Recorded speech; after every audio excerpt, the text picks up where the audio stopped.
Hi, I'm John Stevenson, and we're going to be looking at First Kings chapters 17 through 25. We'll see a lot of Elijah in this section in our continuing overview of the historical books. Now, there are three eras of revelation that are depicted in the Bible as a whole.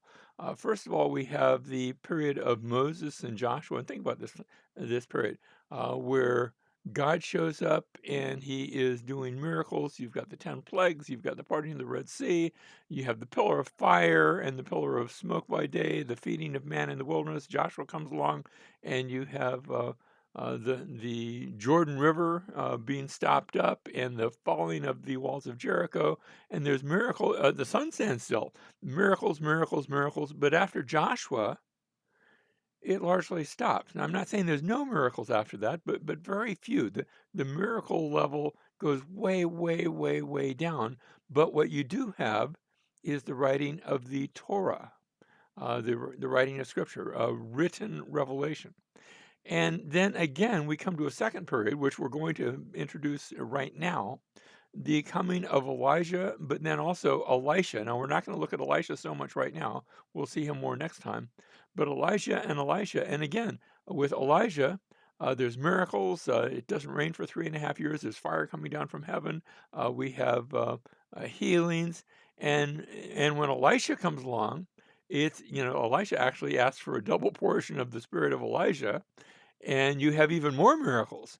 And it's all throughout both their ministries. But then after that, it largely stops, not completely, but you see very few throughout the rest of the Old Testament. But what you do begin to see after their ministry is again written revelation, and you begin having the written prophets like Isaiah and Jeremiah and Hosea, Joel, Amos, all of those prophets that are writing prophets, and you see them until that fades out as well. And the next time you see it, that's the first era. The second era, the next time you see it is with the coming of Jesus and the apostles. So Jesus is doing miracles, and he is casting out demons and healing all sorts of diseases and afflictions. The blind see, the deaf hear, the lame are able to get up and walk around. And not only with Jesus, but when the apostles come around in the opening chapters, the whole first part of the book of Acts, you see miracles and miracles and miracles.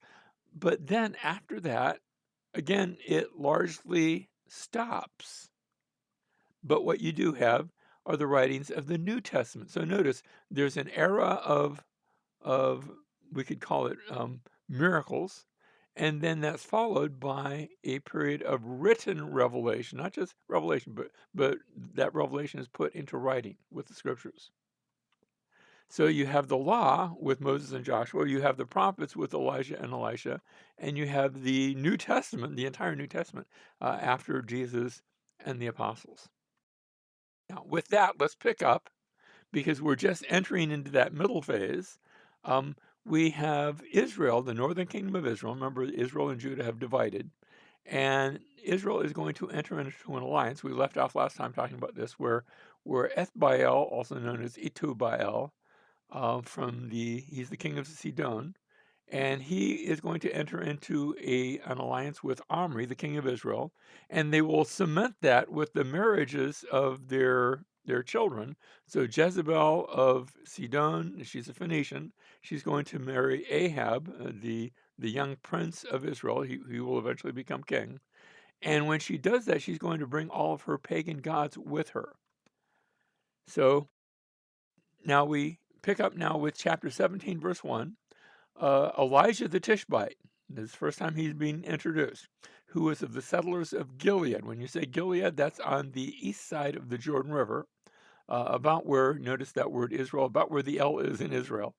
Um, of the settlers of Gilead, said to Ahab, as the Lord, the God of Israel lives, before whom I stand, surely there will be neither dew nor rain these years except by my word. We're going to have 3.5 years. Now, remember, in Israel, you always have 6 months of no rain. That's the dry season. But when the rainy season comes, it's not going to bring rain. And this is actually calling to mind one of the curses, one of the judgments from God in Leviticus chapter 26, where God says, if you don't obey my word, one of the things I'm going to do, I'm going to I'm going to shut up the skies and it won't rain. And so Elijah calls for that to take place, and it does. So Elijah says there's not going to be any rain. Now, that means there's not going to be rain for him either, and he goes into hiding so that the king cannot take him and do bad things to him to try to make him change that.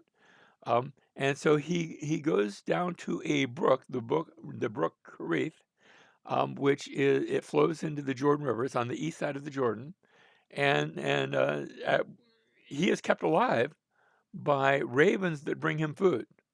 And so he's kept alive there at the brook, although eventually the brook dries up because brooks and rivers, they are fed by rain. And if there's no rain, there's no water. And the water is it's gradually getting lower and lower and disappearing. And so the brook dries up. And so he leaves the brook, and now he goes up to an area of near one of the Phoenician cities.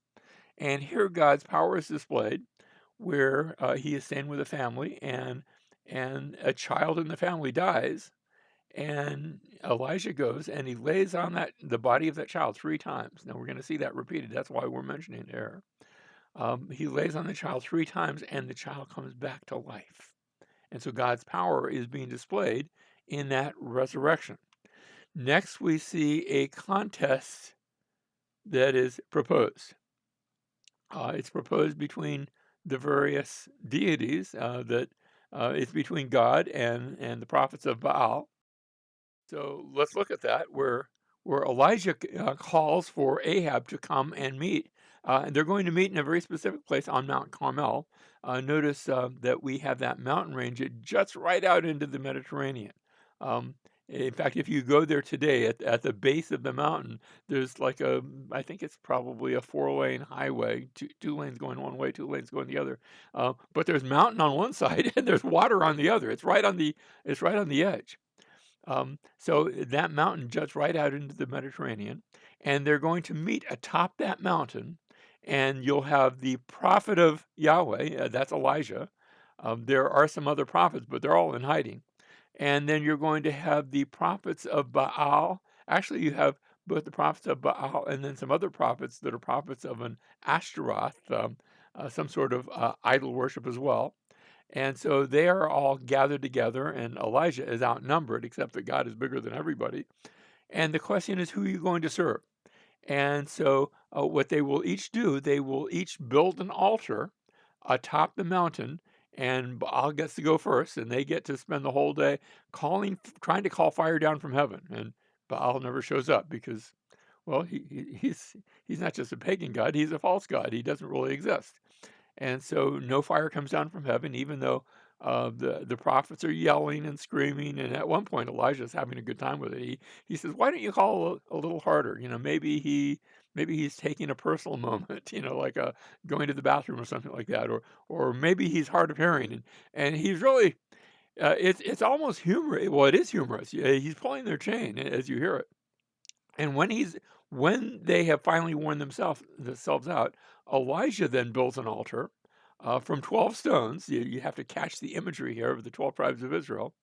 And he builds an altar, and he looks at it and he says, "It's too dry. But, guys, I want you to put water on it." Now remember, it hasn't rained for 3.5 years.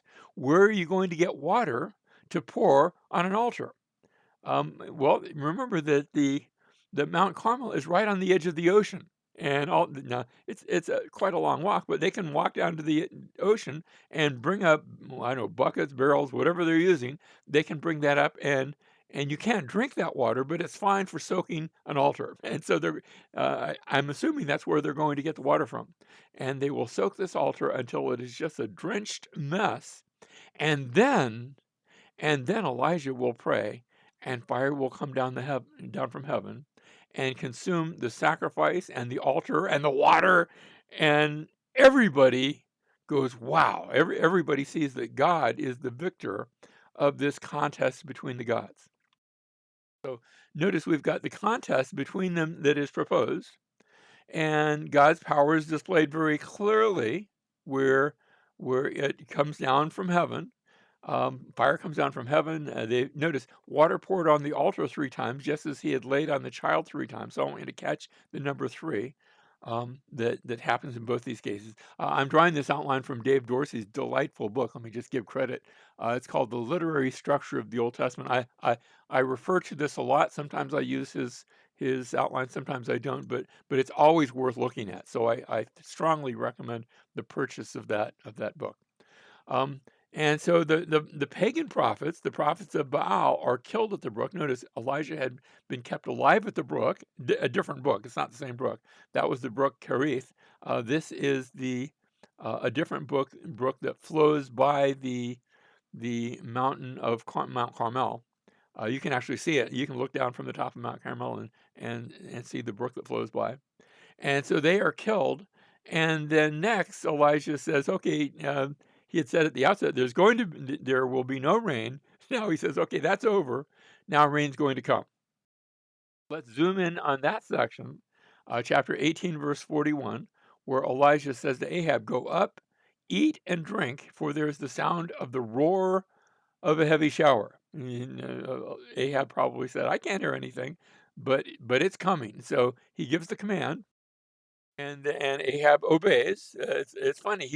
He's a king who's aligned himself to a pagan wife, and yet he still recognizes that God is there. Um, it's funny to watch this king. We're going to see his life will reflect some terrible things, but at the end, his life will reflect some things that we say, "Oh, that's interesting." So I don't want to give it away yet. So Ahab dines, and then Elijah goes and prays for rain. And so Elijah had prayed, and it had stopped raining. Now he's praying, Lord, look at the way that the people are turning to you. They have started to believe in you because seeing the fire from heaven. They put to death the pagan prophets. They're making a commitment to worship you. We'll see if they continue that. But he prays for rain, and he sends his servant up to the peak of the mountain. I'm not sure maybe he was just around the corner or something.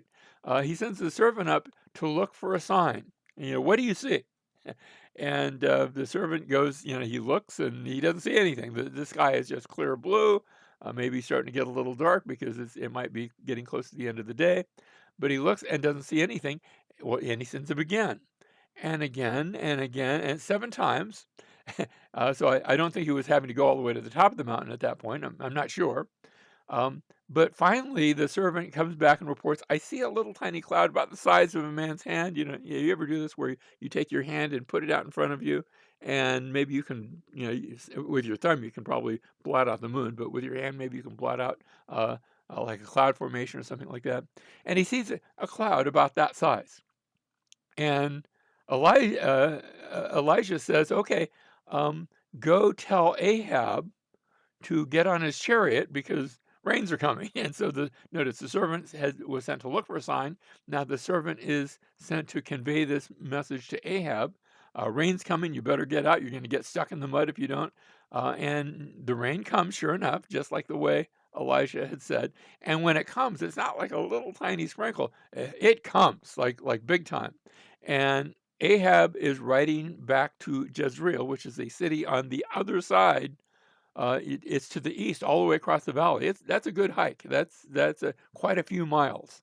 And so he gets on his chariot and he's riding to Jezreel.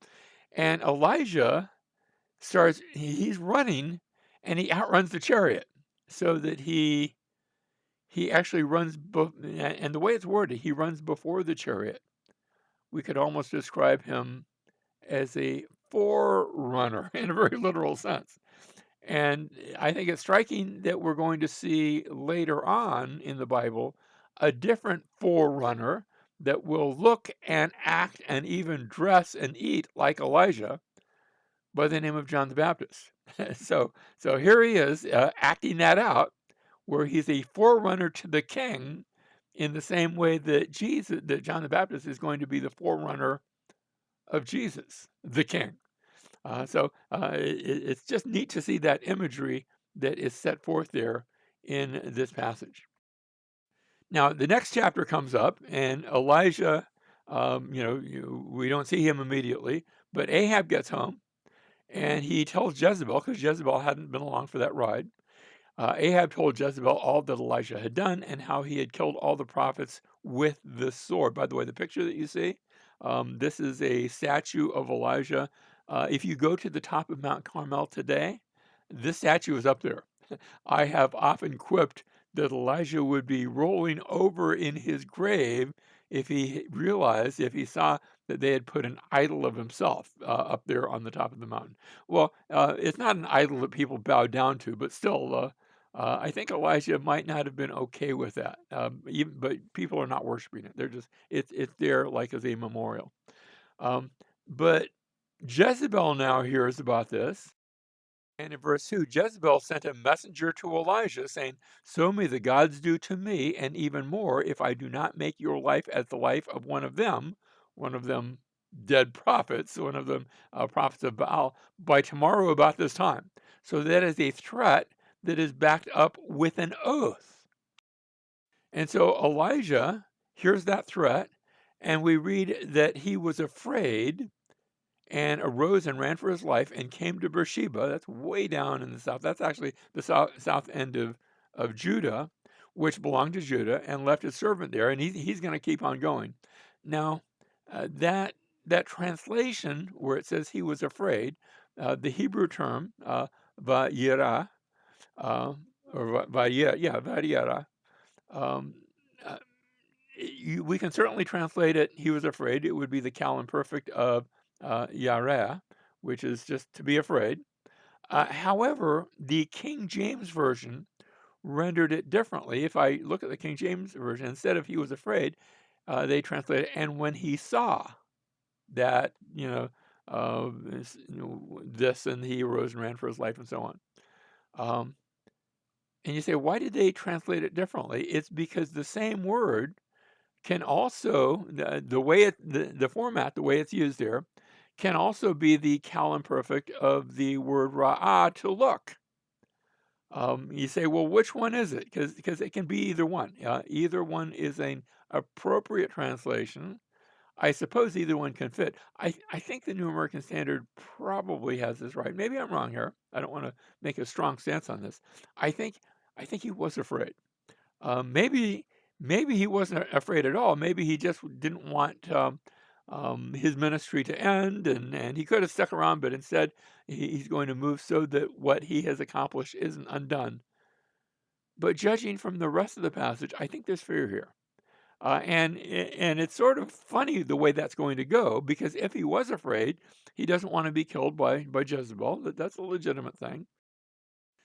He himself went, after leaving his servant, a day's journey into the wilderness, and came and sat down under a juniper tree. Sometimes we call that a broom tree today. And he requested for himself that he might die, and said, "It is enough now, O Lord, take my life, for I am not better than my fathers." And I think, well, that's sort of an odd, maybe that's why the King James rendered it that he saw instead of he was afraid. Because if he wanted to die, if he was afraid of dying, all he had to do was stay back there, and Jezebel was happy to accommodate him. But I still think they've got that translation correct, that he was afraid, and he comes down here, and by the time he gets down here, he's not only afraid, he's discouraged. He's discouraged. And so an angel shows up and feeds him and says, "Take a nap." And sometimes when you're discouraged, the right thing to do is pause and take a nap. But then after that, the angel feeds him, and he rose and ate and drank and went in the strength of that food 40 days and 40 nights. Now, 40 days and 40 nights, we've seen that number before. Usually in a time of testing. Think about the rains that come at the time of Noah's Ark, or think about the time that Moses goes up onto Mount Sinai to receive the law, and meanwhile the people are down below waiting, and finally they get distracted and they go build a golden calf. So again, that was a time of testing, and maybe here as well. And notice he comes to Horeb. Now, if you go to Mount Sinai today, they will. There's actually like twin peaks that are connected to each other by like a shoulder. The whole section is way up high. And I'm not even saying that's definitely the Mount Sinai. Tradition has it that that's correct. It probably is. But it might be some other area in the Sinai Peninsula. Let me just say, there's some folks that they want to relocate Mount Sinai over to somewhere to Saudi Arabia. I don't think that the description of Mount Sinai in Exodus will allow that. I think they have to throw out some passages in Exodus to do that. So if you hear that, don't be too, and people say, "Whoa, we found inscriptions, we found rocks shaped this way," and uh, that's cool, but they have to throw out Exodus, portions of Exodus to make that connection. So I think tradition is probably right that Sinai is in the Sinai Peninsula. It's a little bit like saying that Grant is buried in Grant's tomb. But still, um, if you go there, they will point to two different peaks. And they'll say this one is Sinai, and right next to it, it's connected to it. They're both way up high, Mount Horeb. I tend to think, rather than that they're probably just two different names for the same place. So that Horeb, and that's where he's going to go, all the way down here. The term Horeb just means waste or desolation. And let me just say, when you get there, there's not a lot of growing things either down below or up there. It really is sort of a waste. Not sure exactly why it had that name, but it's in that Sinai region. And here's a picture of that, and you can sort of see the different peaks, but it's all one mountain. And then he came there to a cave. Now, literally, it's the cave. With it, I'm not sure why the definite article is there. Had there been a cave reference before, and I can't think of any specific reference that describes that. And there are caves around. He came there to a cave and lodged there, and behold, the word of the Lord came to him, and he said to him, this is God speaking to him, "What are you doing here, Elijah?" And he said, "Go for it." And Elijah says, I'm here, and all I'm the only one. I'm the only one that's left, and Jezebel's out to get me, and everything's bad." Um, and God says to him, "Go forth and stand on the mountain before the Lord." And behold, the Lord was passing by. And a great and strong wind was rending the mountains and breaking in pieces the rocks before the Lord. Almost reminds me of fire coming down from heaven like it had on Mount Carmel. But then we read, "But the Lord was not in the wind. And after the wind, an earthquake. But the Lord was not in the earthquake." Not in those very dynamic ways that Elijah expected to see the presence of God. "And after the earthquake, a fire. But the Lord was not in the fire. And after the fire, a sound of a gentle blowing." Now, this has been translated by the King James Version, "a still small voice." I guess you could have translated it voice, but the same word just means sound, so it doesn't have to be an actual spoken voice. The NIV renders it a gentle whisper. The New Revised Standard has a sound of sheer silence. I think that might be a little interpretive, but that's okay. But notice when God shows up, it's in a way that Elijah and the public out there, of course, the public wasn't with him, but it's in a way that wasn't really expected. Sometimes God shows up not in the high and mighty things, not in the great dramatic things, but in a gentle whisper, in a still small voice, in a gentle, notice how it's described here, a gentle blowing. And God shows up, and mind you, up to this point, remember that Elijah had been on the run. He had run down to Beersheba, and now he's come down into the wilderness of the Sinai wilderness. He had been fed by an angel, and again, after a break, he had been fed by an angel a second time. We had the question where God says, "What are you doing here, Elijah?" And God actually asked him twice. In verse 9, also in verse 13, "What are you doing here, Elijah?" And in both times, Elijah's response is, "Yeah, this is all the things that have happened. That Israel has forsaken your covenant and torn down your altars and killed your prophets, and I'm the only one left." And actually, he's not, but he doesn't know that. And sometimes we get discouraged because we don't know what God knows, and we see things just from our tiny perspective. And so God meets him where he is, And the Lord said to him, "Go return on your way to the wilderness of Damascus." Now that's a long way. He's run from Israel. Damascus is in the other direction. That's to the north of Israel. But return on your way to the wilderness of Damascus, and when you have arrived, you shall anoint. He's going to do three anointings. You're going to anoint Hazael king over Aram. That's not the guy who's king right now, but he's going to be the king. And Jehu, the son of Nimshi, you shall anoint king over Israel. That's not Ahab. That's going to be somebody who's going to replace Ahab. And you're also going to do your own replacement. Notice Elisha, the son of Shaphat of Abel Meholah, you shall anoint as prophet in your place. I don't think this is a punishment, but you're worn out.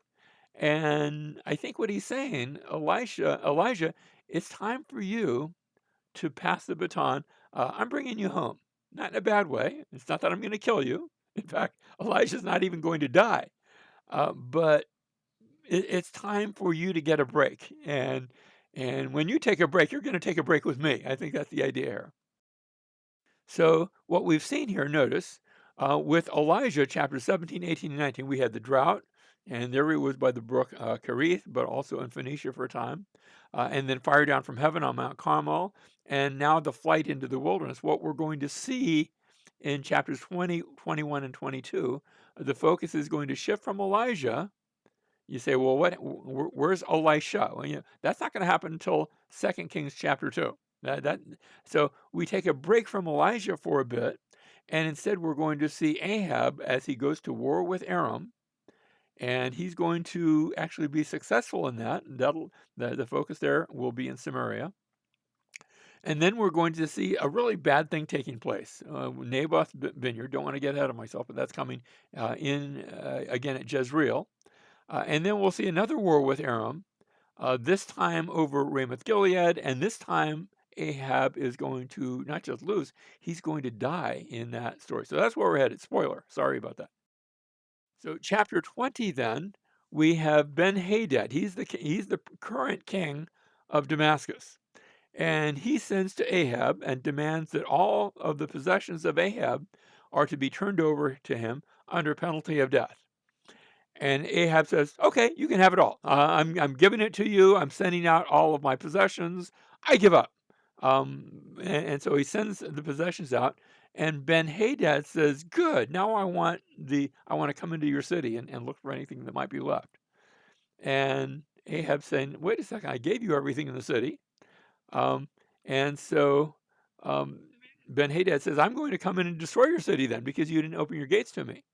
Um, and the Lord intervenes to protect both Ahab, of course, Jezebel's there. I don't think the Lord's doing it for Jezebel's sake, but the Lord intervenes and saves Ahab from destruction, where he could have, he had a big, strong king that he was willing to pay off, but the king was looking to conquer him and maybe to kill him anyway. And so the Lord intervenes, and Ahab doesn't kill. He was told, go, you won the victory, go take him out. And he doesn't kill the enemy of God's people that he was supposed to kill. He was told, take them out, and Ben-Hadad is completely defeated, and all Ahab has to do is just like finish him off, and instead he treats Ben-Hadad as sort of a royal equal, and says, "Okay, now that I've defeated you, we can be brothers and we can be buddies." And he wasn't told to do that. He was told to take him out. And so he's disobeying God. And from a just practical standpoint, he's throwing away the victory that he had gotten. And then we come to chapter 21, and I want you to see the contrast between these two.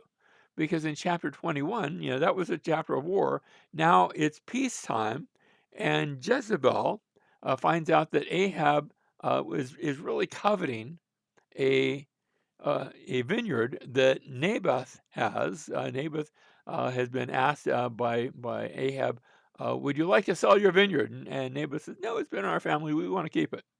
And so Jezebel goes behind Ahab's back, although I think Ahab, even when he finds out about it, he doesn't do anything about it. And she conspires to have Naboth falsely accused and put to death so that Ahab can take possession of this vineyard. And at the end, Naboth, who was an innocent man, is killed, falsely accused, and then killed. And Ahab goes and takes the vineyard.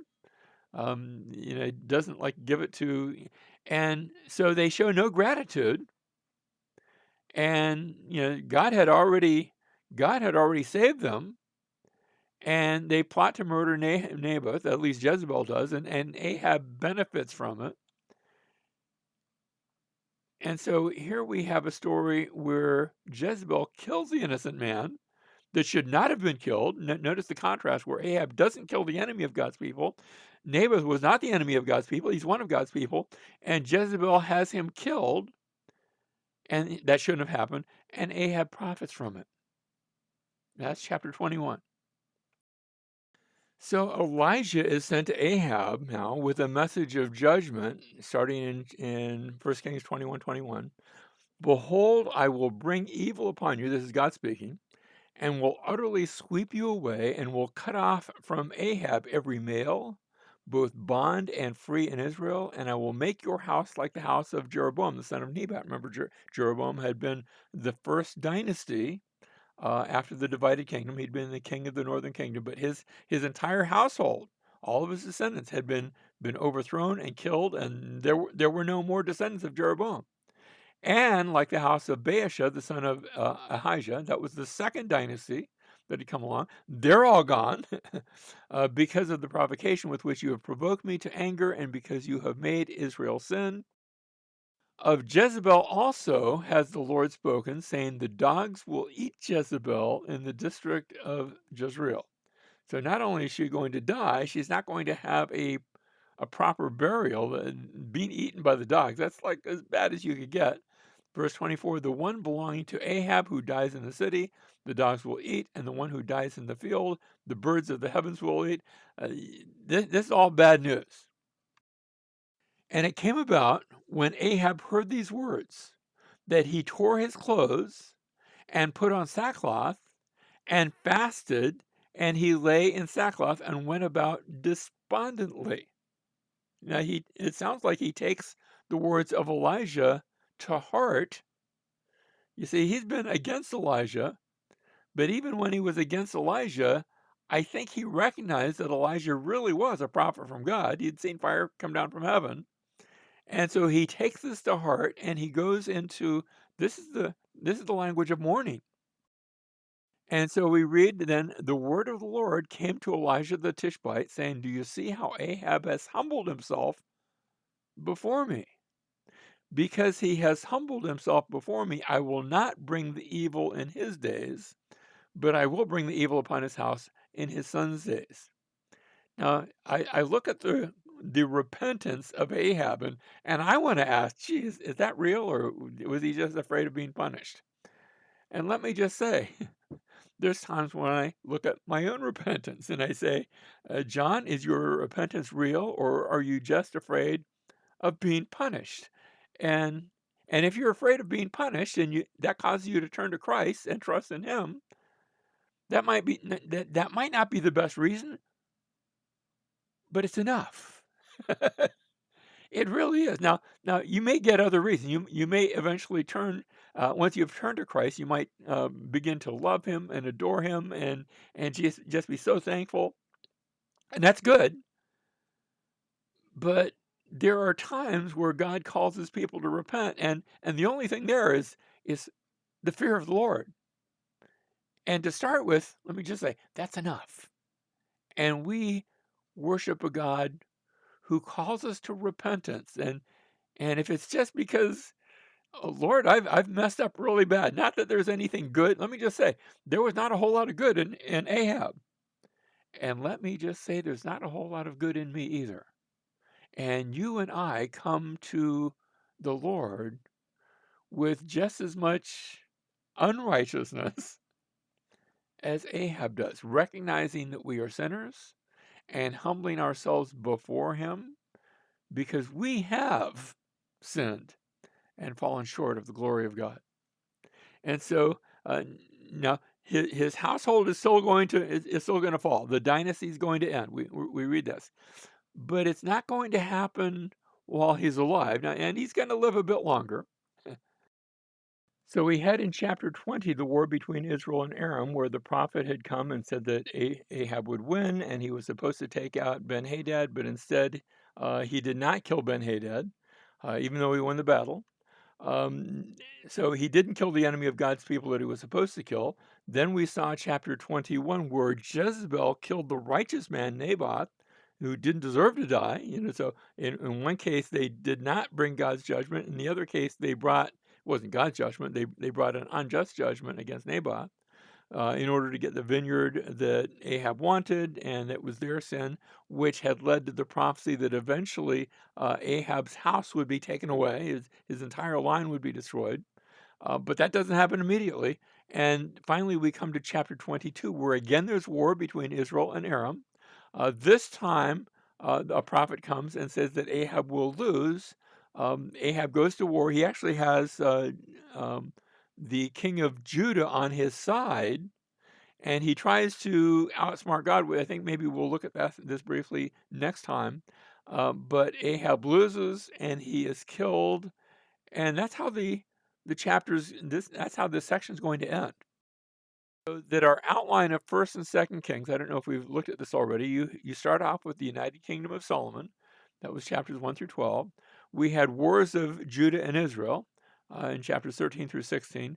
We've been looking at this time the ministry of Elijah, chapter 17, and we're not quite done with that yet. We're going to see him all the way up into Second Kings chapter 1. The pivotal point will come in Second Kings chapter 2 when we have the passing of the prophetic mantle. It will go from Elijah to Elisha, who is already on the scene, but we haven't read a lot about him yet. Next, we'll have the ministry of Elisha in 2 Kings chapters 3 through 13. We'll have more wars of Judah and Israel, culminating in the northern kingdom of Israel taken away into captivity. And the closing section will be the kingdom of Judah by itself. So we've got one kingdom in the beginning, one kingdom at the end, and in the end will come the Babylonian captivity. But we're going to see those things in future classes.